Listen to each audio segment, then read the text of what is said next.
Hey, salut tout le monde, j'espère que vous allez bien, c'est Laura et aujourd'hui on se retrouve dans une nouvelle vidéo puisque je vais sûrement en parler beaucoup dans les prochaines vidéos et que je pense que c'est des termes importants et à connaître de nos jours. Je vais vous les expliquer, c'est des termes qui finissent en isme et c'est tout ce qui est genre véganisme, végétalisme, végétarisme, flexitarisme, etc.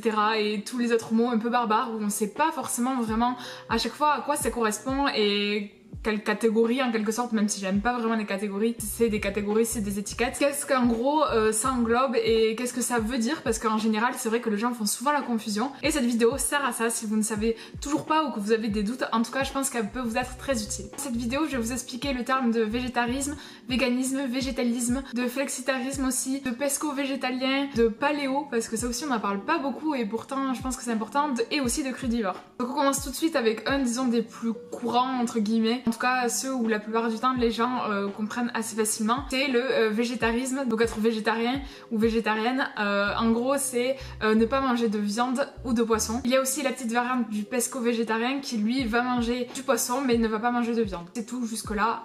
Rien de compliqué. Après il y a le level au-dessus on va dire, c'est les végétaliens avec un L. Et les végétaliens eux en fait ne mangent ni de viande, ni de poisson, ni tous les produits en fait qui sont tirés des animaux. Donc ça peut être le lait, le miel, le fromage, les œufs et j'en passe, il y en a beaucoup. Et après on va dire qu'il y a le level ultime, c'est le véganisme. Donc c'est les gens qui sont appelés véganes au sens propre du terme en français. C'est quelqu'un qui ne consomme aucun produit animal, mais pas forcément que dans sa nourriture, c'est dans tout son mode de vie. Donc ça va être aussi par exemple ne pas porter de cuir, de soie, de laine par exemple dans tout ce qui est de ce qu'on porte, les vêtements, mais ça va être aussi par exemple dans des produits de beauté, des médicaments, etc.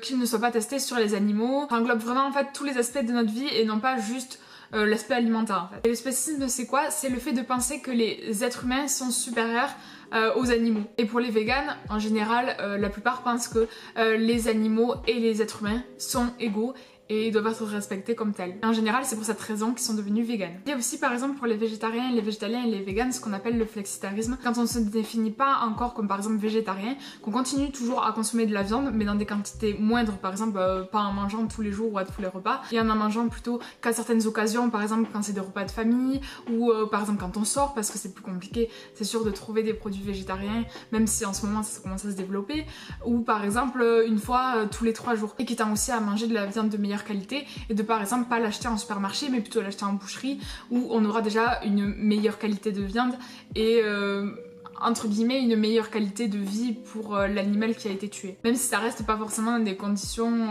extraordinaires. Il existe aussi les crudivores. Donc les crudivores en fait c'est un peu spécial, ça peut être aussi associé au végétarisme, mais c'est vrai que c'est plus rare et c'est aussi un mode d'alimentation très restrictif. Et en fait le principe de ne manger que des aliments qui sont dits vivants, c'est-à-dire non cuits, par exemple au four ou à la poêle ou quoi que ce soit. Ils vont manger en fait que des aliments crus et ça peut vite devenir restrictif. Bon, ça encore c'est une autre histoire. Et comme je le disais, c'est un mode alimentaire qui peut être combiné avec les précédents. Donc on peut très bien être crudivore mais être omnivore, être crudivore mais être aussi végétarien ou végétalien en même temps. Et pour finir, je vais vous parler du paléo. Alors ça on n'en parle pas beaucoup même si ça commence un peu à arriver. C'est une sorte de régime alimentaire, de mode de vie qui tire ses racines du paléolithique et en fait le principe c'est de manger comme les homo sapiens et les homo erectus, etc. En mangeant exclusivement des viandes maigres, des baies, des noix, des poissons, et ça supprime en fait tous les aliments produits par l'agriculture ou l'industrie. Donc c'est à dire qu'on n'a pas le droit, je crois, aux produits laitiers, aux céréales, aux huiles végétales,